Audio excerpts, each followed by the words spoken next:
Història de Xixona al balcó, el milagre de la bomba de Sant Nicolau.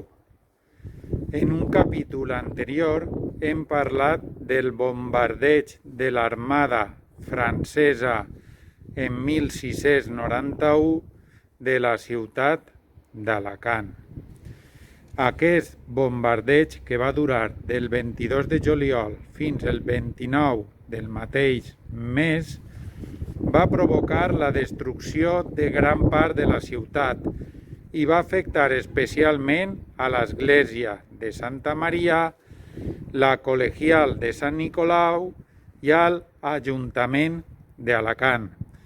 Testimoni d'aquest fet va ser el notari i cronista xixonenc Carbonell.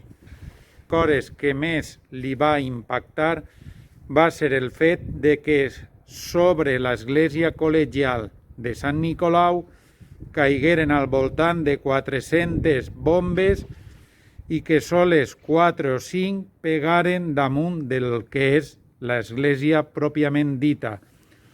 Una d'aquestes bombes va aconseguir foradar la bòveda, però va quedar suspesa en l'aire i no va caure damunt del sagrari.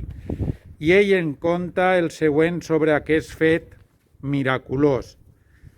Succeí el miracle de la bomba, que es quedà a vista del tabernacle de l'altar major de Sant Nicolau, sense caure ni rebentar.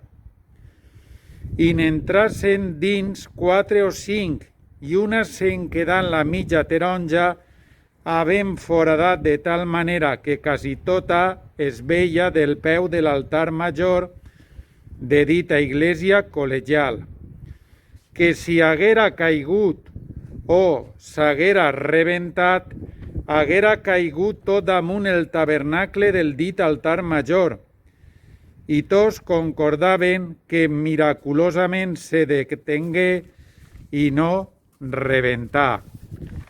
Aquest bombardeig va causar, com hem dit, molts danys, i el cronista maltès destaca la virulència de l'últim bombardeig i en diu el següent: y se arrojaron más de 600 bombas, pero fueron estas últimas incendiarias, que a más del estrago que causaban, reventando despedían cantidad de balas, pedazos de hierro y espantosas llamas de fuego muy parecido al del infierno.